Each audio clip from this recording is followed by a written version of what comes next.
강의료는 한 1,300만 원 정도를 썼던 것 같고 실제 수익은 5억 2천? 3년밖에 안 된 투자자지만 저도 이렇게 느끼고 있기 때문에 망설이고 있는 분들이라면 꼭 용기 내서 저 정도면 할 수 있겠는데 하는 마음이 꼭 드셨으면 좋겠습니다.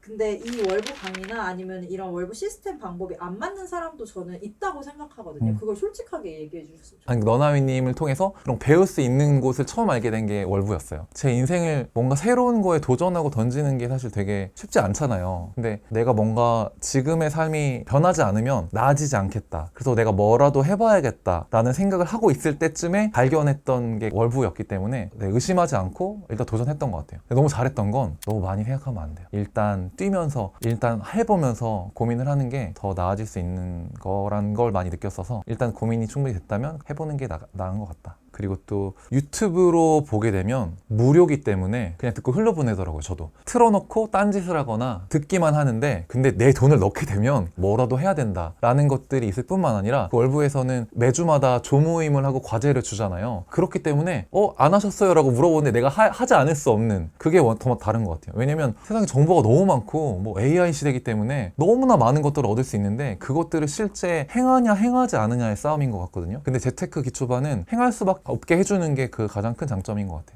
처음에는 그냥 내 집 마련 기초반을 들어서 내 집 마련이 진짜 필요하구나 라는 것들을 깨닫게 됐었고 그 뒤에 열반스쿨 기초반을 들으면서 그냥 돈을 버는 게 아니라 내가 왜 돈을 벌어야 되는지 내가 무엇을 위해서 살아야 되는지를 다시 한번 그 열반스쿨 기초반에 정립을 했고 선물로 받은 그 두 채의 빌라로 인해서 투자를 할 수 없는 상황이었기 때문에 그렇다면 내가 지금 할 수 있는 것들 그러니까 두 채 때문에 좌절해서 난 아무것도 할 수 없으니까 좌절하기보다 그럼 내가 지금 할 수 있는 게 무엇일까를 고민했을 때 그럼 돈을 모으자. 현금을 모으자. 현금을 모은다면 언젠가 기회가 있을 때 뭔가 할 수 있지 않을까 해서 계속 돈을 모으다가 재테크 기초반이라는 걸 듣게 되었고 재테크 기초반을 통해서 그 시스템으로 저축을 하는 방법 미리 정해진 금액을 사용하고 일정적으로 수입이 들어오게 되면서 하는 것들을 세팅을 해놨을 때 기회를 잡을 수 있는 준비라는 생각이 들었어요. 그 전에는 일단 쓰고 남은 거를 확인했었는데 지금은 일단 먼저 정해놓고 그 정해놓은 카드도 다 체크카드로 연결돼 있기 때문에 그 이상은 도저히 쓸 수 없는 그리고 만약에 혹시 모자라더라도 다른 쪽에서 끌어오는 그런 번거로움을 할 수밖에 없는 그런 시스템으로 되어 있기 때문에 돈을 쓰기가 불편해진 상황이어서 최대한 이 안에서 버텨보자 라고 하는 게 가장 큰 차이인 것 같아요.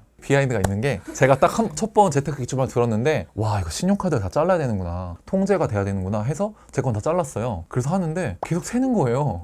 그래서 왜 새지? 보니까 여기서 줄줄 새가지고 내가 아무리 백날 얘기해봤자 소용이 없으니까 너나위님 강의를 들어야겠다. 같이 들으면 뭔가 할 수 있지 않을까 해가지고 설득을 하기보다 그냥 강의를 같이 듣자라고 해서 두 번째 강의를 다시 듣게 됐고 그래서 강의를 들은 다음에 잘랐는데 지금은 막 뭔가 좀 애들 학원이나 그런 것 때문에 하나는 비상용으로 남겨놓긴 했는데 나머지 다 자르고 만약에 혹시 쓰더라도 바로 그 쓴 금액을 통장에서 꺼내서 바로 결제하는 것처럼 그래서 체크카드처럼 사용하는 걸로 해서 타협을 해가지고 다 잘랐습니다. 네. 약간 후회하시는 얼굴인데? 아니, 왜냐면 신용카드가 주는 혜택 때문에 사실 신용카드를 사용하는 분들이 아마 많으실 것 같은데 저도 이제 그렇고 근데 또 제가 쓰는 신용카드가 곧 단종이 돼가지고 그때까지만 그럼 쓰게 해달라 타협을 했던 것 같아요. 가장 뭔가 유한겔리오님에게 도움됐었던 강의를 하나만 꼽는다면? 망설일 필요 없이 열반스쿨인 것 같아요. 투자 공부하러 왔다가 인생을 배우고 나간다고 할 정도로 노후에 대해서나 내가 삶에 가장 우선해야 되는 가치가 무엇인지 나는 왜 돈을 벌려고 하는지 그런 것들에 대해서 고민을 하게 될 때 내가 나를 돌아보는 시간이 평생에 있었을까 싶은 시간이었고 그렇기 때문에 내가 왜 돈을 벌어야 되는지 이것들이 나에게 어떤 의미가 있는지 좀 정립하는 그런 시간이었고 그랬기 때문에 더 좀 오래 갈 수 있었던 것 같아요. 그러니까 그 차이인 것 같아요. 물고기를 찍어서 저거 잡아 하는 거랑 물고기 잡는 법을 알려주는 거의 차이인 것 같거든요. 이때 다른 플랫폼들은 부동산 뭐가 좋습니다. 어디 가세요? 라고 해서 막 버스 타고 가가지고 같이 막 한번 쫙 쓸고 오고 같이 데려가서 막 하는 그런 얘기들을 듣고 저도 막 좀 본 적이 있는데 그게 아니라 진짜로 어떤 게 가치가 있고 어떻게 투자를 해야 될지 부동산뿐만 아니라 자산을 쌓아가는 데 있어서 어떤 방식이 더 가치가 있는 방식인지를 가르쳐주는 곳인 것 같아요. 사실 그렇기 때문에 더 힘들다고 생각해요. 왜냐면 저는 사실 제가 과외를 많이 했었거든요. 수학 과외를 진짜 많이 했었는데 이해가 되지 않아도 계속 많이 풀고 경험할 때 또 이해가 되는 게 있거든요. 근데 저는 좀 월부 방식이 좀 그런 거랑 좀 비슷한 것 같기도 해요.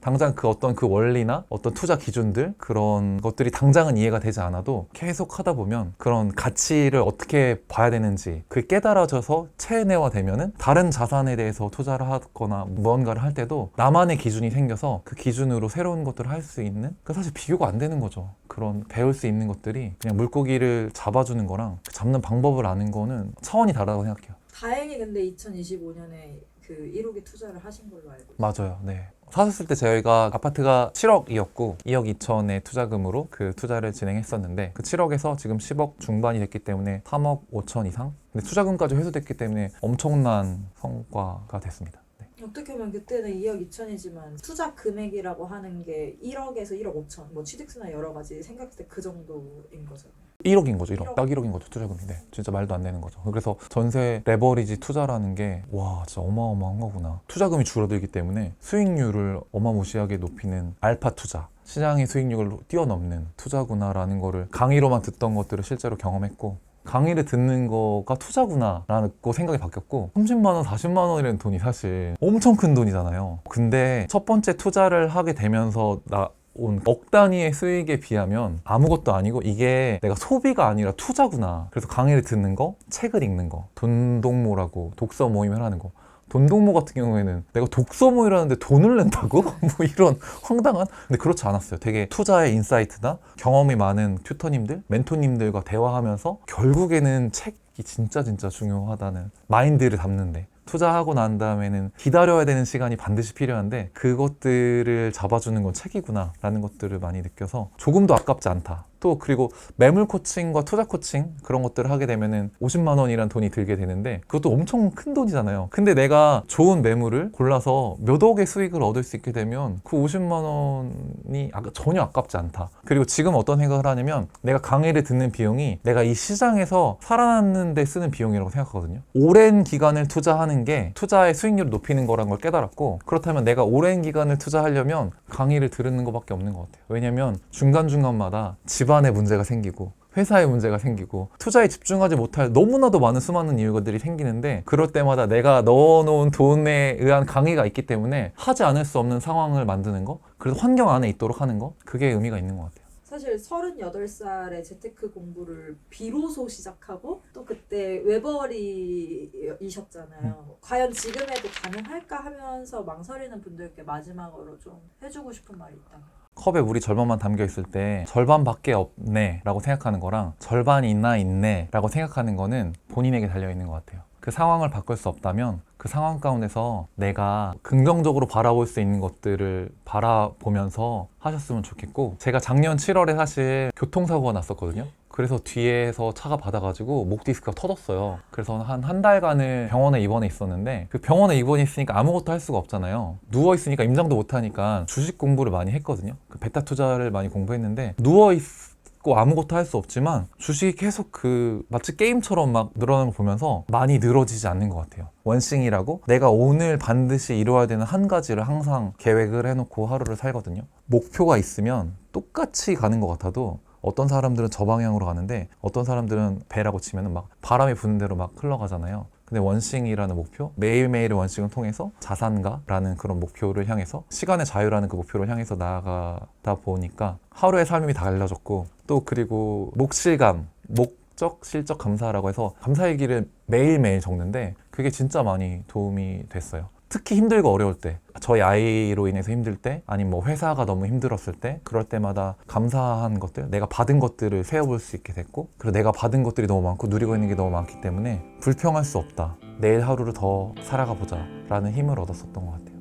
그래서 지금 긍정적인 생각을 가지고 월부에서 내가 할 수 있는 것들을 시작하게 되면 그래서 그것들을 꾸준히 하시게 되면 나도 모르게 쌓여있는 자산이 생기실 거고 그렇게 되면 때로는 어려움들이 찾아와 저처럼 막 실직이 오거나 아니 수많은 풍파가 와도 좀 더 요동하지 않고 그 안정감을 가지고 세상을 살아갈 수 있는 힘이 생길 수 있다라는 것들을 감히 3년밖에 안 된 투자자지만 저도 이렇게 느끼고 있기 때문에 망설이고 있는 분들이라면 꼭 용기 내서 저 정도면 할 수 있겠는데 라고 하는 마음이 꼭 드셨으면 좋겠습니다.